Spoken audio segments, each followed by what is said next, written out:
Hello and welcome into day 3 of NFL free agency, or I guess technically you could call it day 1 if you're the type of organization that likes to follow the rules as all the other teams around you break them and sign all the players before you get a chance to. That'd be a weird dynamic for sure. But what we're going to be talking about today is not so much the activities that are taking place on day 3, because it's still a little too early for that to happen. It's only a little after 9 a.m. Eastern time where I'm at. So this is going to be more about what happened last night towards the tail end of day 2, because it happened so late I could not jump on and make a video and get my reactions. It's just in this house where there's a 1-year-old, you can't really do that. So I have to make do with what I can. So that's why we are doing this rather early this morning. I have a feeling this won't be the only video I make today. If some other move happens regarding the Minnesota Vikings in free agency, or if a trade goes through, because there's still a lot of moving parts that the Vikings need to figure out before they can finally sort of get the ship right, if you will, for the direction of this roster where it needs to go to be competitive in 2023, because there's still a lot of holes. One free agency signing, 2 or 3 ain't going to do it. You got a lot more things that you got to do. So Kwesi Adofo-Mensah is going to continue to be busy. And let's hope for our sake that that's his mindset, is that he needs to attack this thing head on. So last night, around 10:30, it was reported Minnesota Vikings are going to be signing free agent cornerback Byron Murphy, formerly of the Arizona Cardinals, to a 2-year deal for $22 million. I think a lot of people's initial reaction to this, a lot of Vikings fans, is going to be enthusiastic. I think that they're going to be very excited about this for a couple of reasons. It's not a big term. It's not a big contract. It's not a long contract. He's relatively young. It's a position of huge need. It might lessen the anxiety just a little bit about the current depth of the Minnesota Vikings cornerback room with the addition of Byron Murphy coming in, because now you feel a little bit better, because now we're just not repeating the same talking point that we have been for the past couple of weeks, where it's, oh my God, we just have Andrew Booth Jr. and a Caleb Evans and a couple of guys that probably won't make the roster to start the season. So, this is going to sort of push that narrative back. There's still work to do for the cornerback room. I will admit that. You're probably still going to need to get another veteran player in here. You're probably going to need to draft a guy. I don't know if it's going to be round 1 or when they have their next pick. I believe their next pick is round 3. They don't have a second rounder this year because of the Hawkinson trade, at least right now. So this is just a step in the right direction in terms of solidifying bodies that you need to participate on defense this season, because there's currently still a lot of holes. We got holes in the interior defensive line, the linebacker group. I'm not entirely sure what the plan is with safety at this point, because you have Lewis Dean coming off the horrific injury last year, and Harrison Smith, I don't know what the update is regarding him. I thought we were going to get some news on his status yesterday, but so far no. So still a lot to go, but the addition of Byron Murphy is a good one. And it's also one that I will provide a warning with. At the end of this video, I will turn into a contrarian, because if you've been watching me for any length of time, you know that I like to look at things through a much wider lens than most people, especially when it projects out over to the future for a number of years. And I see some similarities, or at least a little bit of evidence that there are some parallels exist between my 2 favorite teams in football and baseball, the Boston Red Sox and the Minnesota Vikings, and how they're approaching team building this year for the Vikings and the last couple of years for the Red Sox. And I'll get to that in a minute towards the end. But anyway, my reaction to Byron Murphy is, this is good. I have no qualms with this in the moment, because Byron Murphy is a young player. I think that there's still that can be unlocked with him in regards of talent. I think he'll pair well with Brian Flores in the defensive scheme. He's about as young as you can get in free agency when it comes to players, reaching that age.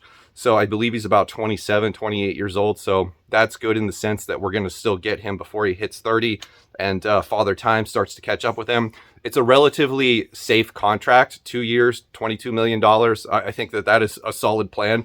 It's in line with the Josh Oliver, Marcus Davenport signings, in a sense that you're taking a chance on some potential reclamation projects, or at least guys that are in a position to sort of prove themselves, having had maybe not the most spectacular, can't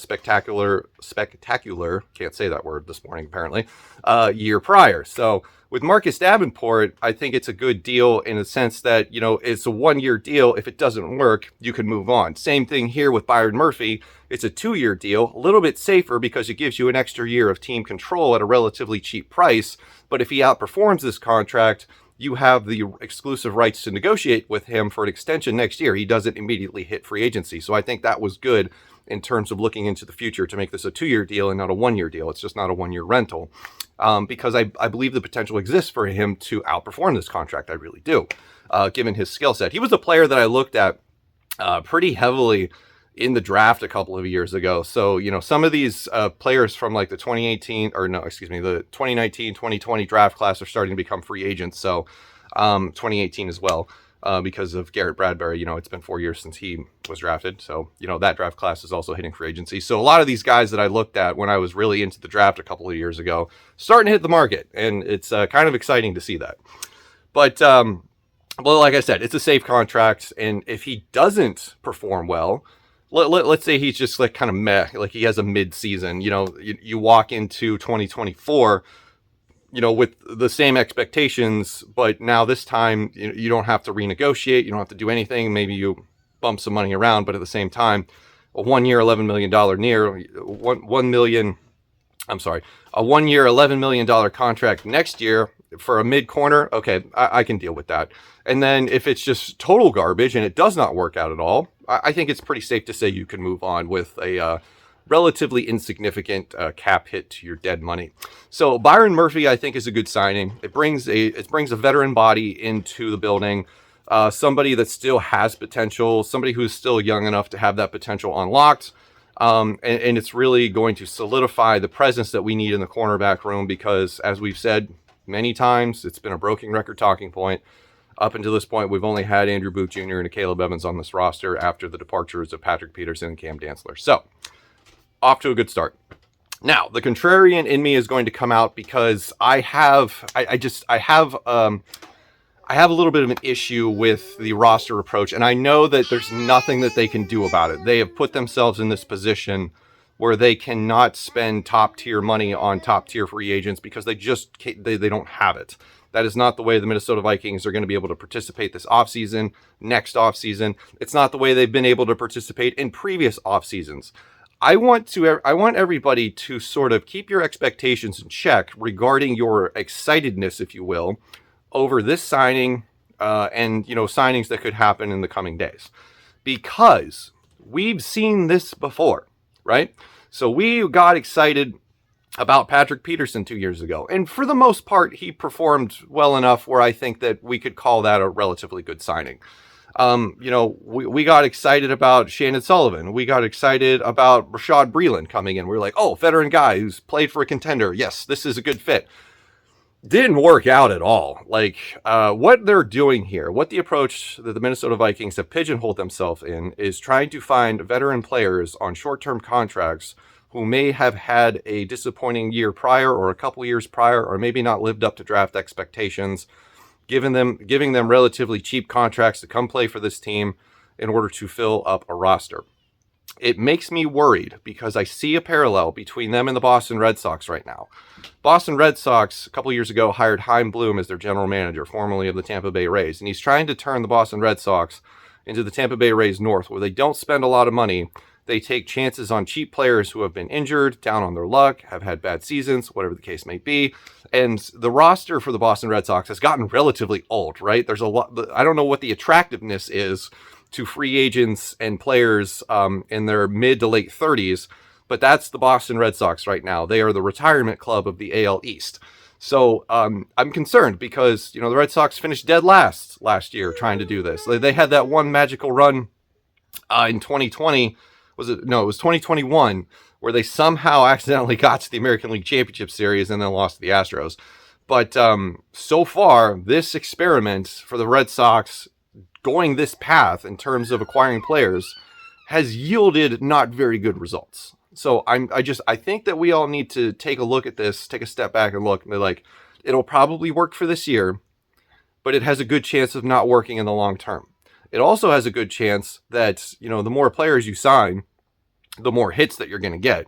But it could be a repeat of what Rick Spielman was trying to do a couple of years ago. It's like, okay, we don't have the cap space. I need to save money to sign my draft class. so I can't go hog wild in free agency. So I've got to cherry pick where I can get players from. And as I've said before, I didn't expect this much activity for the Minnesota Vikings in the first week of free agency. I thought we would for sure be waiting for second wave, third wave, fourth wave free agents before the Minnesota Vikings got really active. But Kwesi Adofo-Mensah has proven that he's not waiting around for anybody. He's going to target his guys and he's going to go get them, which that's good. I'm glad that he's doing that, not waiting for the market to dictate what his reaction should be to what everybody else is doing around the league. That's fantastic, and props to him for doing it, because we're getting guys in the building that we desperately need. But at the same time, you look at previous free agent periods in the last couple of seasons where teams like the Cincinnati Bengals had money to burn, and they were able to build a team that took them to the AFC Championship game 2 years in a row. They went to a Super Bowl. You look at the Kansas City Chiefs, who did a lot of work in free agency rebuilding the offensive line after the disaster of a Super Bowl that they had against Tampa Bay. You look at what the Eagles have been able to do because they have skill position players on relatively cheap contracts. I think that's the position that you really want to be in, if I could put it that way. But at the end of the day, for today, for this month, for this season, Byron Murphy is a good signing. Let's not lose sight of that. But I just want people to be aware that just because you think you found a diamond in the rough doesn't mean that you probably did, because if it was that easy, everybody would be doing it. So Byron Murphy joins the Minnesota Vikings, and just a little in-house note. Greg Joseph and Andrew DePaula were also retained by the Minnesota Vikings. Our kicker and long snapper are here to stay, which I'm fine with that. Why rock the boat when you've got something that's semi-decent? So another year of Greg Joseph, which there's been times where it's been way up here with him and way down here with him. So we'll see what we get in 2023. But that's going to do it for me. Probably see you guys later today if more moves happen. Thank you for watching. Let's have a discussion in the comments. I'll see you in the next one.